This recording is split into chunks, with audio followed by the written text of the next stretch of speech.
मेरे को रूल्स पता है, इसीलिए आप अभी मेरे को रूल्स समझाने मत बैठना। अच्छा। मेरे को रूल्स पता है, इसीलिए आप अभी मेरे को रूल्स समझाने मत बैठना। अच्छा।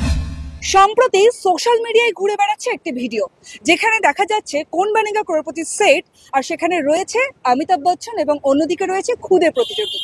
খুদের প্রতিযোগীর বিহেভিয়ার নিয়ে উঠছে সামাজিক মাধ্যমে বিভিন্ন প্রশ্ন।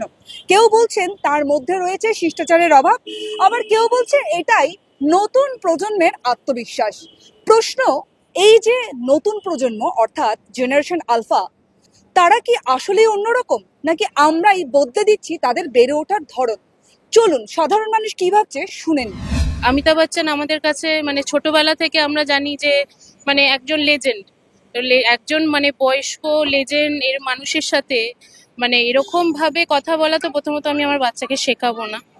এবার ও যেটা বলেছে বা করেছে সেটা মানে আমাদের মানে এক নজরে দেখতে খুব জিনিসটা খুব দৃষ্টিকটু লাগছে, তাই না? মানে এইভাবে একটা লেজেন্ডের সাথে কথা বলা, তাহলে ওর বাবা মার আগে এটা জানানো উচিত যে কার সাথে মানে তুমি কথা বলছো সেটা, এবং বড়দের সাথে কিভাবে কথা বলতে হয় সেটা অ্যাটলিস্ট বাচ্চাটাকে একটুখানি মানে এমনি হয়তো কোয়েশ্চেন টোয়েশ্চেন সবই বলছে, অ্যান্সার দিচ্ছে, কিন্তু যেভাবেও নিজেকে প্রেজেন্ট করছে সেটা খুবই দৃষ্টিকটু লেগেছে আর কি। এখনকার বাচ্চারা কি কনফিডেন্স আর ওভার কনফিডেন্সের ডিফারেন্সটা বোঝে না? দেখো সেটা ভ্যারি করে, মানে সবার ক্ষেত্রে তো একই রকম হয় না। কেউ দেখো এখন আমরা যেভাবে ওদেরকে শেখাবো ওরা সেইভাবেই চলবে। তুমি যেভাবে বাচ্চাটাকে ছোটবেলা থেকে মানে বোঝাবে, তার মাথায় ঢোকাবে, যেটা বলবে সেটাই ও সেভাবেই চলবে। আমাদেরকে দেখে ওরা শেখে, তাই না? এবার সেখানে দাঁড়িয়ে মানে তুমি যদি মানে বাচ্চার সামনে যদি নিজে ওভার কনফিডেন্ট ফিল দেখাও যে আমি সব জানি, আমি সব বুঝি, এটাই ঠিক, তাহলে ও সেটাই তোমার থেকে শিক্ষা গ্রহণ করবে। ওকে যদি তুমি মনে করো বলো যে তুমি যেটা শিখছো শেখার কোনো বয়স হয় না, তুমি এর থেকেও বেশি অনেকে জানে, তাদের কাছ থেকে দেখো, শেখো, তুমি যতটুকুন জানো সেটা ঠিক আছে, তুমি আরো নলেজ বাড়াও, তাহলে সেটা ও ওইভাবে গ্রহণ করবে। আমি যদি বাচ্চার মাথায় ঢুকিয়ে দিই তুই যা জানিস আমি যা জানি সেটাই ঠিক, আমি যেটা বলছি সেটাই ঠিক, আদার্স জন কিছু জানে না, তাহলে ও সেই শিক্ষা গ্রহণ করবে। এখনকার যে ছোট প্রজন্ম তারা কি অনেক বেশি অ্যাডভান্স? হ্যাঁ, অনেক অনেক মানে বেশি অ্যাডভান্স। মানে আমরা যা না করতাম ছোটবেলায় তার থেকে এরা মানে অনেক বেশি স্মার্ট, অ্যাকচুয়ালি প্রচুর স্মার্ট।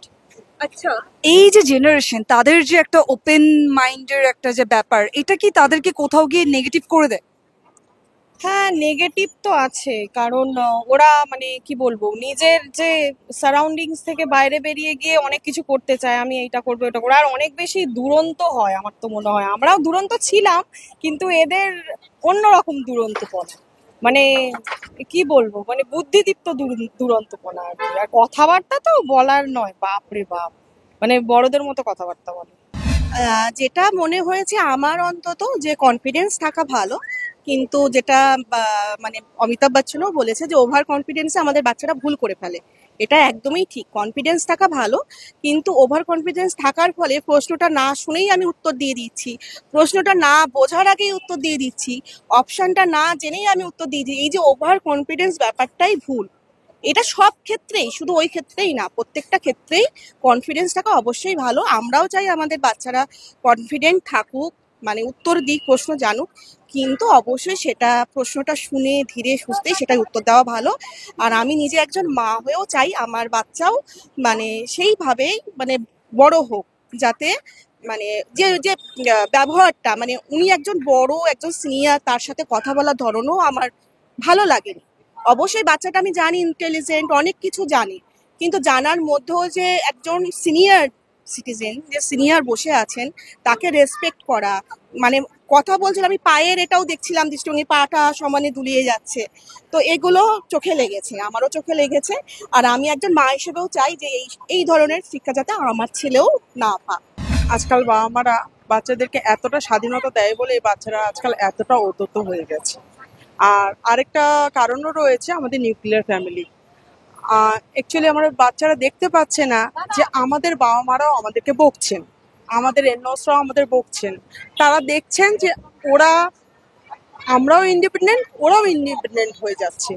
এটাই আমার মনে হচ্ছে উদ্যততার কারণ। এখনকার ছেলেমেয়েরা কতটা অ্যাডভান্স, এবং এই যে তাদের অ্যাডভান্স লেভেল, সেটা তাদের জন্য ভালো নাকি খারাপ?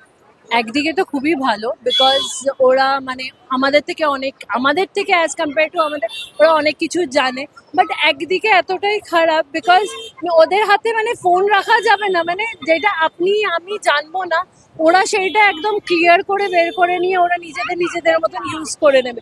তো ফোন, ইলেকট্রনিক অনেক ইনস্ট্রুমেন্ট যেটা অতটা ভালো না, বাট ওদের হাতে ওরা করে নিচ্ছে। স্কুল যেমন ফুললি ওদেরকে ডিপেন্ডেন্ট করে দিচ্ছে, যখন কি আমরা এতটা লাগে ডিপেন্ডেন্ট ছিলাম না। তো আমার তো লাগে যদি 50% ভালো তো 50% খারাপই আছে। দেখুন, প্রত্যেকটা বাচ্চার মা বাবার নিজস্ব একটা ওপিনিয়ন থাকে। এবার আমার বাচ্চার ক্ষেত্রে সবসময় আমি এটাই চাই, মানে ইঁদুর দৌড়ে গিয়ে ওর মেন্টাল হেলথে কোনো এফেক্ট করুক সেটা চাই না। অবশ্যই সাকসেস তো চাই, কিন্তু সেটা ওর মেন্টাল হেলথকে এফেক্ট করে নয়। ওর মেন্টাল হেলথ, ওর ভালো থাকাটাই আমার কাছে ফার্স্ট প্রায়োরিটি। আমার কাছে এটাই বলার। এখনকার বাচ্চারা তো ভীষণ অ্যাডভান্স, এবং এটা কি ওদের জন্য ভালো না খারাপ? ইউজেসের ওপর, মানে ও কতটা নিচ্ছে বা কতটা ও ইউজ করছে ওর লাইফে, যেটাই নিচ্ছে না কেন তার ওপর ডিপেন্ড করছে। Thank you. আজকের প্রজন্মের চিন্তা ভাবনা আলাদা, এটা সময়ের নিয়ম। কিন্তু এই পরিবর্তনের মাঝে একটাই প্রশ্ন, আত্মবিশ্বাস ও শিষ্টাচারের মধ্যে যে ভারসাম্য, সেটা কি হারিয়ে যেতে চলেছে? আজকের প্রজন্ম কি একটু বেশি অ্যাডভান্স, তারা কি একটু বেশি খোলামেলা? আপনাদের কি মনে হয় অবশ্যই কমেন্ট করে জানান। ক্যামেরায় শুভমের সঙ্গে প্রিয়া, দ্য ওয়াল, কলকাতা।